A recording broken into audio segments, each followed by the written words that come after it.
A child crouches at the edge of the firelight, and out past the last of the glow, something in the tall grass is watching him. It has not moved in a long time. The things that hunt us best are the ones that know how to wait. Behind him, the others sleep a loose ring of bodies, breath rising slow into the cold. He is the small one, the one who drifted a few steps too far from the warmth. For almost the entire span of our existence, this was the truth of the world, and we have spent the comfortable centuries since trying to forget it. We were not the hunters at the top, fearless and armed. We were softer than that, smaller. We learned to sleep in a circle and keep one face turned toward the dark, because the dark was full of animals that had been perfecting the killing of creatures like us for millions of years before the first of us ever closed a hand. Around a stone. He doesn't look away. Neither does it. Look at what he is made of. Skin with no fur thick enough to turn a claw. Hands built for holding and carrying, almost useless in a fight. Eyes that drown the moment the fire dies down, while everything out in the grass sees the night as clearly as we see noon. He cannot outrun the things that want him. He cannot outclimb them. On open ground, against nearly anything with teeth, he loses. The fire helps. The bodies pressed close help. The simple fact that there are many of them, that they are loud, that they throw things, that helps most of all.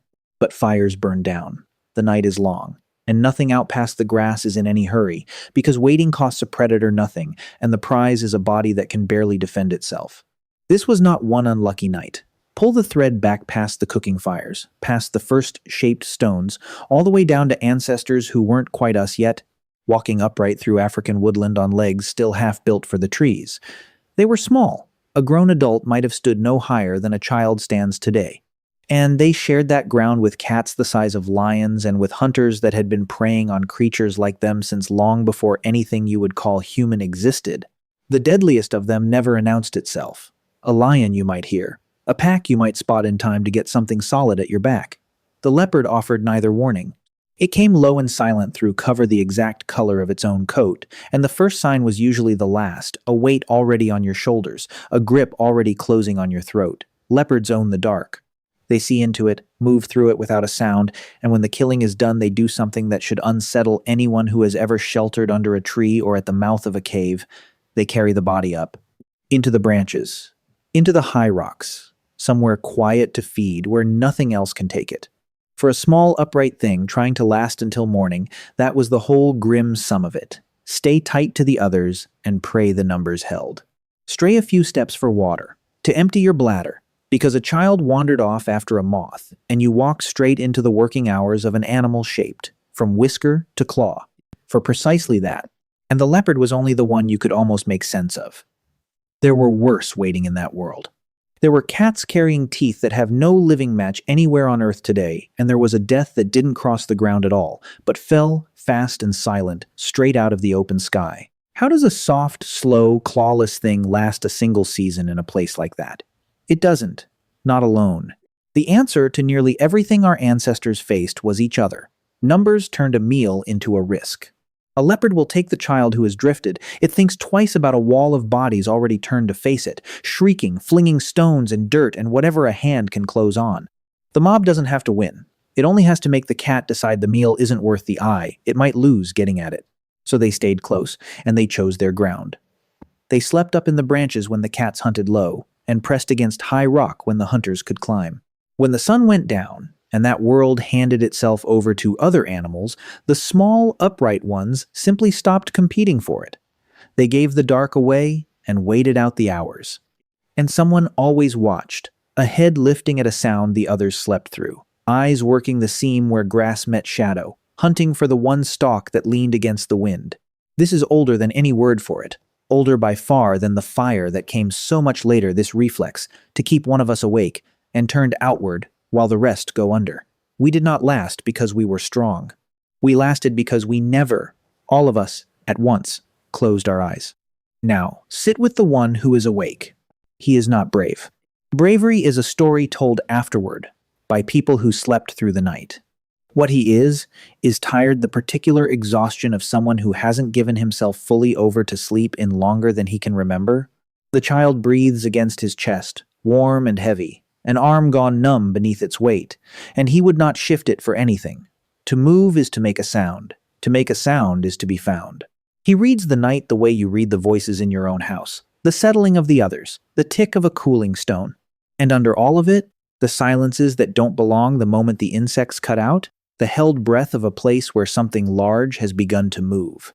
His body does the arithmetic before his mind can. The skin draws tight, the mouth goes dry, somewhere old and wordless, an alarm he never agreed to feel hauls him upright before he has decided anything at all. This is the inheritance no one names, not the tools, not the fire. The fear itself, that fine, sleepless, whole-body listening, was the thing that carried his line far enough to become ours. And in the gray of morning he'll carry the cost of it too. The slowed hands, the short temper, the ache of a night only half spent. Because the dark comes back, and someone has to stay turned toward it. We point our fear outward, into the grass, because that is where we have always aimed it.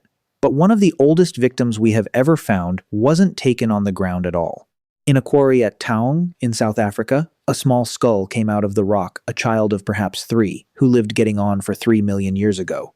The punctures around its eye sockets and the tears at the base of its skull match what a large eagle leaves when it strikes.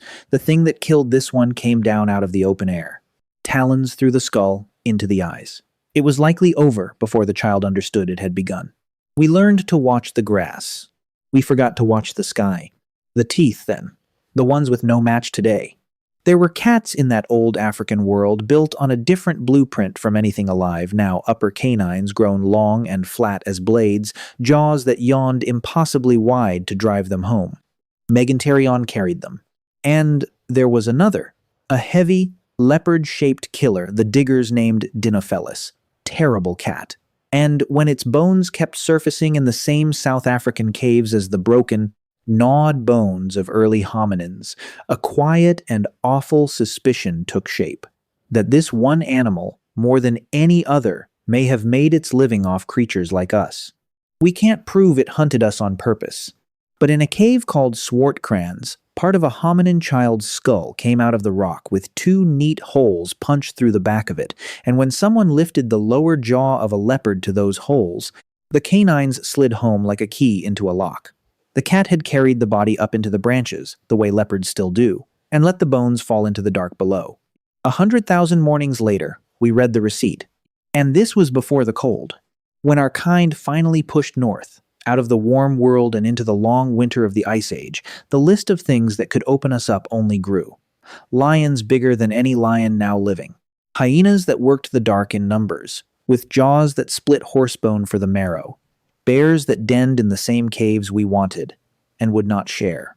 We walked into their houses carrying fire and sharpened wood, and for a long while it stayed an open question whose house it really was. Then, somewhere inside all that pressure, the question began to close. The things that should have ended us, the bare skin, the slow legs, the long and helpless childhood, were the very things that drove us together and kept us thinking. We couldn't face the dark alone, so we never did. We watched for one another.